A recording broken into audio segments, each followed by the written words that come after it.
Hi everyone, this is Becca from Becca's Music Room. I'm a music teacher who talks about teacher tips, teacher life, teacherpreneurs, and all things that might hopefully make your life just a little bit easier. Today I'm here to talk about routines in my personal music room.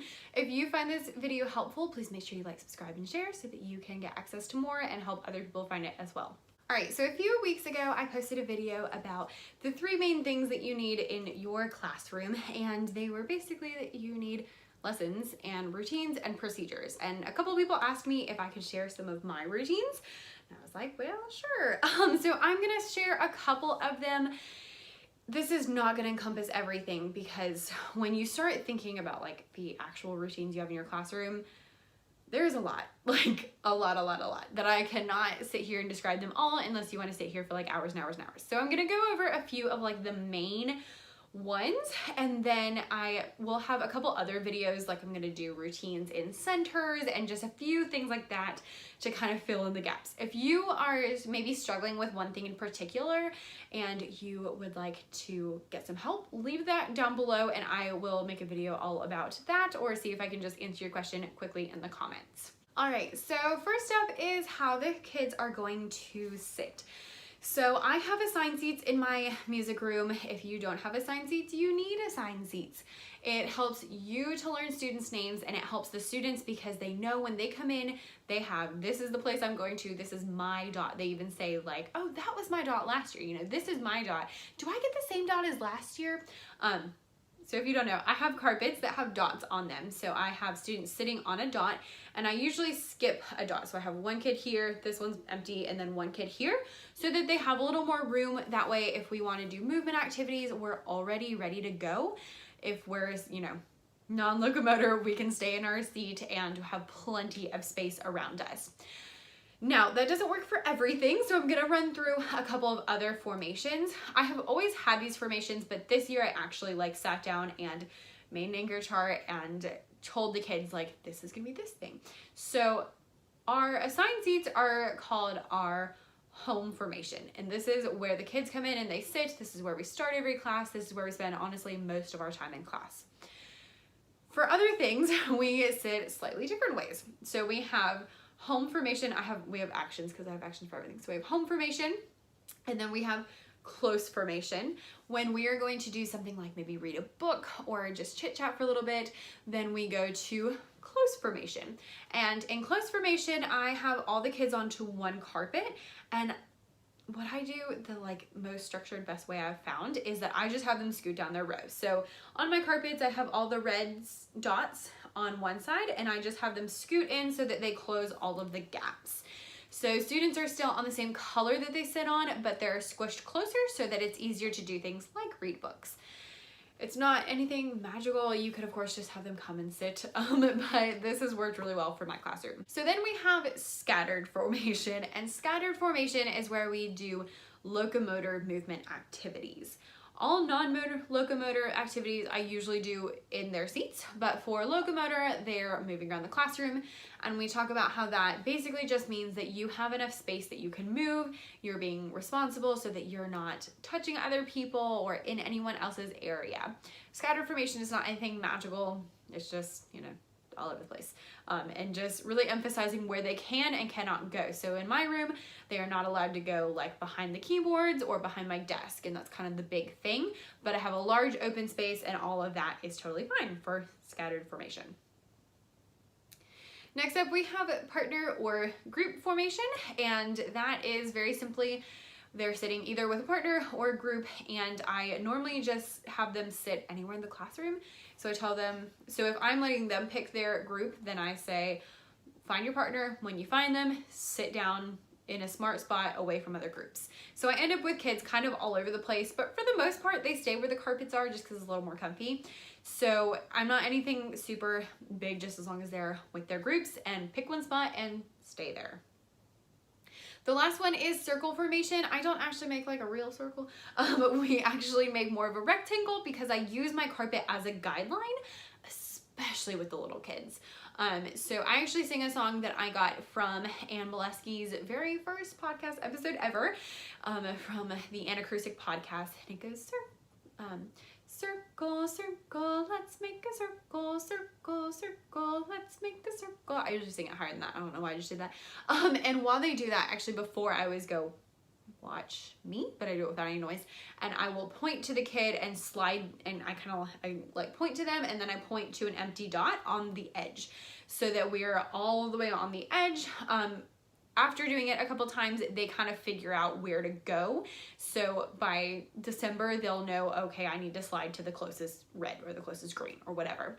And that's how I do that. It's very simple, very easy. I don't sing that song with the older kids. I just say, all right, if you're on a purple, then scoot to this color. If you're on a brown, scoot to this color.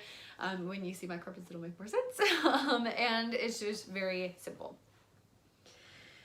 All right, number 2 for routines is starting class. Oh gosh, this is gonna be a long video. For the start of class, every single class, we come in, we sit in our home seat, and then I have them stand up and we do stretches. I actually did this kind of on a whim last year because I needed to stretch because it was like afternoon. I was like, I need to just wake my body up. And I loved it. And now I do it with every single class from 1st grade to 5th grade, like every single kid, we do that. And we do the same stretches every day. And it's really nice. If they have just come in from recess, it helps them to kind of calm down.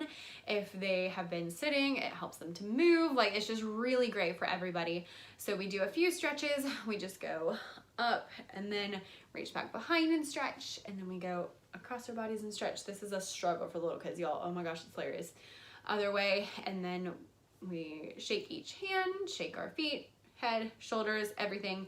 And then we do 3 deep breaths in and out, and I have them move their hands up and down, and it's just really helpful and kind of gets them into like, okay, we're in music mode. With the little kids, I have started doing some other things for the start of class, but I'm gonna save that for a new video once I kind of get into the routine of that, because I just started it and I'm not 100% sure how it's gonna go yet. All right, passing out supplies. This can be a huge pain. So for the most part, when I pass out supplies, I have the kids come and get it. Now, occasionally we do things differently. I taught my 2nd graders how to take one and pass it down the other day. They did not understand the concept. It was kind of hilarious, actually. But for the most part, what I do is I will have 1 row at a time stand up. They walk down the carpet to the front, around the other way, down their row to their seat. So they make one big circle. I don't let anyone walk through the carpets because that's when people get their fingers stepped on and all those, and they trip, and it's just bad. So we go down around the front in a nice big circle, down your row to your dot. And that's how I do it for most things when we're picking things up. I do occasionally just hand them out if that is easier, or we have a time crunch because it does take a second for them to do the whole rotation, but I do find it's worth it to, especially when the kids get to pick out like the color of the rhythm sticks that they get or something like that. I like to allow them that time to like pick it out. Speaking of instruments, we're gonna get into that next. There's a few different things with instruments. I could have a whole video on instrument routines. If you're interested in that, let me know down below. But if not, I'm just gonna go through a couple of the main ones. So we pick our instruments up like that unless they're big instruments or we're doing groups, or again, instruments are just like a whole different thing. But two main things that I do with my instruments. Number 1 is that I say this that I got off Mrs. King's music room, I think is the name of that. I'll link it down below. And she says, if you play before I say, I will take your instrument away. And I tell every class this every time, and we are at the point where they are saying it with me because they know, and I am not kidding. Like, if they sit down and they start tapping those rhythm sticks, like, they will lose them the first time. I tell them, this is your warning right now. I'm giving you the warning. You won't get another one. And now if they're sitting nicely, I'll give them back. And then if they do it again, then I lose them for the rest of the time because I'm like, I don't have time for all this. But that has really helped cut down on the chaos. So especially if we're picking up instruments, we do the whole circle around. I tell them, with the little kids especially, instruments on the floor, hands on your shoulders. And then we say, if I'm touching my shoulders, am I touching my sticks? No. So should Miss Davis hear any noise? No. And I'm like, oh, great. And I make a huge deal, especially these first few weeks of school. I'm like, oh my gosh, look, Johnny's got his hands on his shoulders and this one's got her hands on her shoulders. I don't want to say like too many of my kids' names, but you know, Johnny's the one I go to every time that's not actually like one of my kids, just a name that I say all the time. And I really make a big deal about that. And it's just, you know, with the older kids, I'll let them put their hands in their lap, or else you can cross them, or you can put them on your shoulders, or you can do this. But with the little kids, I really like them to put their hands on their shoulders because I can look and I know you're not touching it if your hands are up here. The second routine with our instruments is we have a couple different positions. So I know like bands do this as well. I'm using different words than they do. I use Magic X. So this I think is from Artiomita's Kid Sticks curriculum. We do Magic X and that is silent. And that can work with literally anything. If we have rhythm sticks is kind of the big things and they make an X with the rhythm sticks. If they have anything else, we just, with that. Also works with mallets. If we've got an egg shaker in our hand, then we just Magic X with our egg shaker. Like we do it with literally everything. So we have Magic X. And then we have ready position is, you know, arms out, ready to go. And then rest is instruments on the floor, hands on my shoulders. And those are my three. And every time, especially at the beginning of the year, that we get instruments, we'll go through. And the first thing I do before we play anything is, all right, pick up your sticks, show me Magic X, show me ready, show me Magic X, show me ready, show me rest, show me ready, and then we'll actually play. And so those are two really quick little things with instruments that help cut down on the chaos. The kids know what we're doing and it just makes life a lot easier. All right, number 6, getting anything else. My general rule is you do not get up without permission for any reason at all unless you're dying or on fire. If you need something, you need to raise your hand. I am just like, I do not like the kids coming up and talking to me. I don't like them getting up to go get tissue, all those kind of things. If I had, you know, one group of kids, I would probably feel a little bit different about that. But since I have, you know, like 700 kids and I don't see them that often, I just feel so much better if they just raise their hand and ask for everything. I know that might seem a little overkill for some of you, but for me, it works. You know, I don't have them that long, so they usually don't need that many things. And my students tend to be a little bit more high-strung than other students. That's the word I think I'm gonna go with. They're a little more fun, and they just need a little bit of extra structure than some kids do. And so I don't like them getting up and walking across the room because you never know who's going to try to trip you when you do that, or who's going to, or you know, you get up to go get tissue, but you walk past 20 people and then someone hits you, or like there's just so many things that could go wrong. I don't like kids up walking around, stresses me out. So you sit down, you need something, you raise your hand. I don't care what it is. If you're not on fire, raise your hand. The next thing is getting quiet. This is always a struggle. I honestly am really bad about switching between different things. I will occasionally do the clapping thing, but I don't usually like the ta, ta, ti, ti, ta, and they repeat it. And then I always switch it with something else. I never do that twice in a row because I hate when teachers do the same one every time. I'm like, oh my gosh, find a new rhythm, because my kindergartners cannot play anything but that. Let's just be honest. So the two main ways that I get them quiet, number one, if I am at the front, I have my like chimes, and so I'll ring my chimes and we raise our hand until the sound stops, which allows everyone to like, oh, hey, they're raising their hand, I need to raise it. They have to listen because they're waiting for the sound to stop, and it just makes life much easier to do that. So that's the number one way that I get them quiet. Number two is I will say, you know, if you can hear my voice at your head, if you can hear my voice at your shoulders, if you can hear my voice at your elbows, I do that one a lot. It works everywhere. If they're loud, I can say, if you can hear my voice, clap once, and the clapping gets the attention. And if they're just really loud, then I will actually, instead of clapping, I will grab a cowbell and play on the cowbell until they realize, oh, hey, she's waiting for us to get quiet, and that usually works. I also got a whistle this year. I haven't used it yet, but I figured, you know, if we were just way too loud, whistle might help. So we'll see how that goes. I haven't had to use it yet, but we're only one week in. All right, the last one I'm gonna go over today is lining up. So when we line up, we do so in rows, and this is a little complicated. So my kids are on rows again. The first row lines up and they stand up and they walk this way to the door. The second row actually stands up and they walk this way and come around. That way the person who's on this end ends up being the next person in line. And then the same thing, they come around this way and get in line. So that's really confusing for the little kids.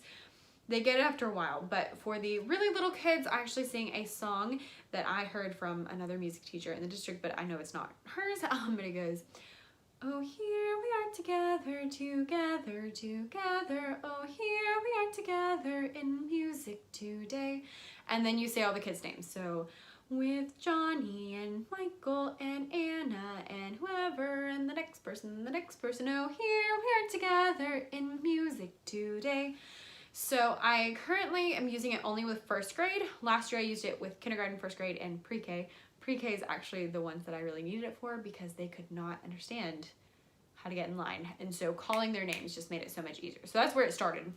This year I don't have pre-K or kindergarten, so I just use it with my first graders. But they love it. Oh my goodness. If we don't sing the song one day, they're like, this, what about our song? I'm like, I'm so sorry. And it just really helps because we call each kid's names. Eventually I'd like to move where they say their name, they sing their name, but for now we just all sing it and it just makes life much easier. And then when the kids are getting bored, I can say, oh, let me hear you. Oh, here we are together. And they're singing with me, which keeps them from talking or, you know, again, punching each other. So always helpful. And that's how I get them into line. I am really crazy about my lines. Like if it is not perfect the first time, we go back and try again. And yeah, as far as getting into line and like standing in line, my whole school does lock it, pocket, fold it. So that means you either lock your hands, put them in your pockets, or you fold them. And voice level 0. I know lots of people have different things, but I really like the whole school doing lock it, pocket, fold it because it is just really easy because they all know what it is. All right, so that is 7 really quick different things that I use in my classrooms. That is like barely even scratching the surface of the routines and the stuff in the music room, but especially if you are maybe a new teacher, this is a great place to start. You can feel free to steal all of these or say, wow, you're crazy and really on top of them and I don't care for any of them. Fine too. If you have any questions about specific things like centers or instruments or rotations, leave them down below and I will answer your question or I will make a whole new video about it depending on how extensive the answer needs to be. Thank you so much for watching. I hope you have a wonderful, wonderful first week or first month or school year. We'll just go with that. Have a wonderful school year. Please make sure to like, subscribe, and share if this video is helpful and have a wonderful week.